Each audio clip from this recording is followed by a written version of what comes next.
Hello Mike and welcome to the DSP project. My name is Rupert Brown and in this episode we will be looking at the PRO-Q EQ plugin by Fabfilter from Amsterdam, the Netherlands.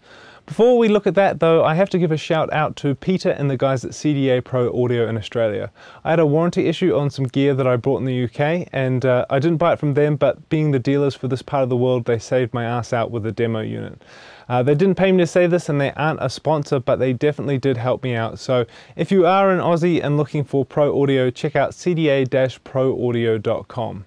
In the last episode, we looked at another software EQ, the UAD Massive Passive, but this had a very different goal of imparting the character and color of its hardware counterpart.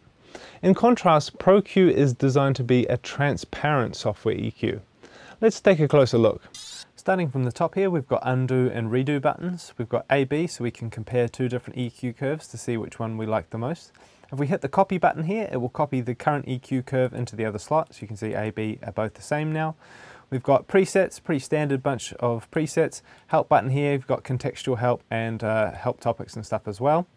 Now let's have a look at the settings for each band. So we can select whether we're editing the left channel, the right channel, or stereo, both the left and right channels. And if in mid-side mode, these controls then select mid and side respectively.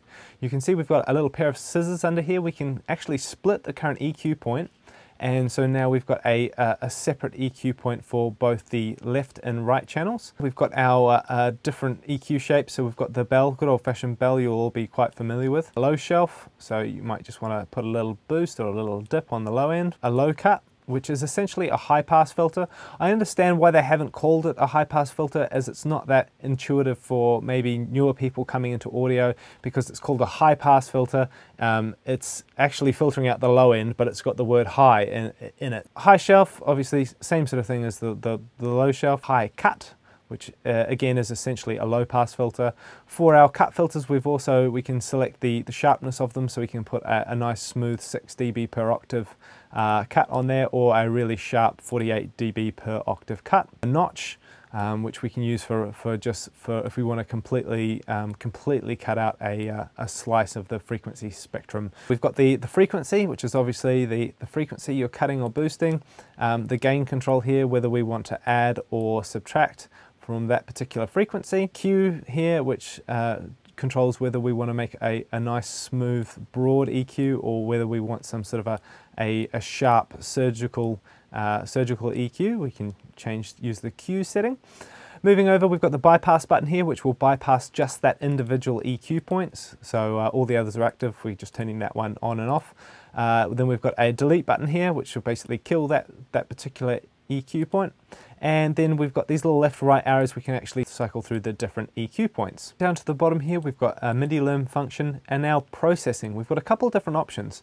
So we've got zero latency, which works as a sort of a standard EQ or an analog EQ, where by the sort of the nature of design, it creates a small phase discrepancy at the specific frequency that you're EQing.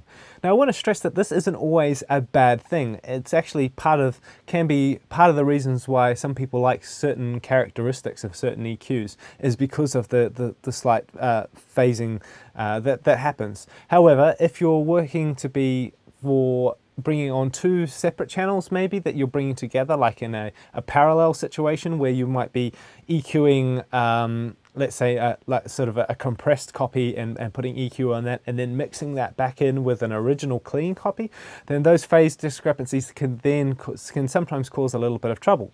So we've got linear phase mode. So you might be wondering, what's the difference between the different linear phase modes? Well, it's basically a trade-off between the amount of latency that you get versus the accuracy, particularly in the low end. So if you're working if you're EQing just in the high end, then sort of low to medium is probably going to be okay. But then if you're doing sort of very precise cuts in the low end, then you probably want to be looking at more of a higher latency mode. Some of the original linear phase EQs that I tried they sounded a bit weird. There was sort of a weird kind of effect, but I haven't noticed that in using PRO-Q. That's a very flexible option to have both a linear phase and a zero latency EQ in the same box, and they both sound very good. Moving over, we've got channel mode, so we've got left and right, or as I said before, we can select mid and side, so we can sort of edit just what's happening on in the stereo field or in the center channel, so to speak. And then we've got the analyzer. So the analyzer can show us off, pre-EQ, post-EQ, and pre and post. So we can see here if we're looking at the analyzer at the background, there's this kind of shadow, and we can see where the original one is and where our boosts here are affecting the channel. Bypass, which bypasses the entire EQ completely. We've got an output here, so we can boost the overall level coming the output gain of the plugin, and also there's a pan ring on the outside here as well. Okay, looking at the window here where all the action goes on. First of all, we can set the scale, so we can come in nice and tight at 3 dB, or we can zoom way out at 30 dB. Which is nice. Set this back at 12 dB. Another nice feature is if I create a new EQ point and I push up against the ceiling here, you can see that it automatically scales out to 30 dB if I wanted to put some sort of a ridiculous boost in there. Another nice part of the interface is you see we've got this little headphone icon here. I can actually solo out, I'll show you this later with some audio, but I can solo out the particular band that I'm working on. So if I put a sharper EQ on there, you'll see that the solo points get thinner, and so we can hear lock on to exactly what we're EQing. Really nice feature there.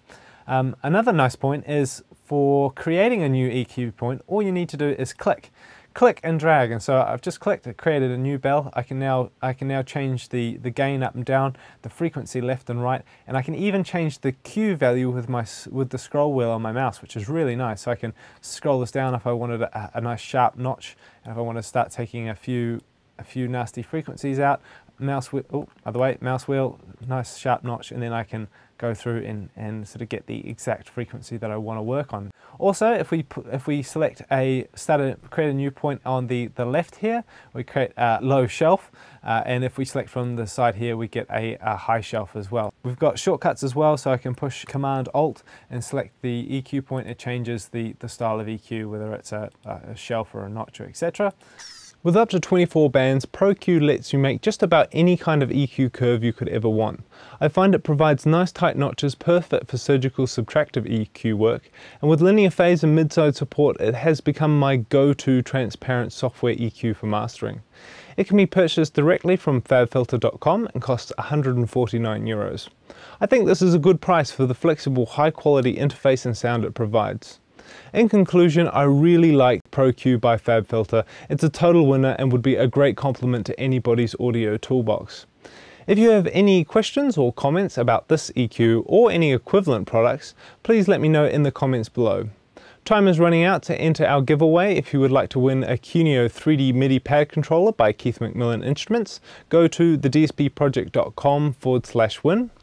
And if you're looking for a passionate mastering engineer to partner with you on your next project, hit dspmastering.com to find out more about my mastering services. Finally, the affiliate stuff, loopmasters.com for all your sample pack needs, and pluginboutique.com for your online plugin megamart. When shopping at either of these two fine establishments, you can use the code DSP10 at checkout to get 10% off your order. That's it for this episode. I hope you've enjoyed it, and I'll see you next time.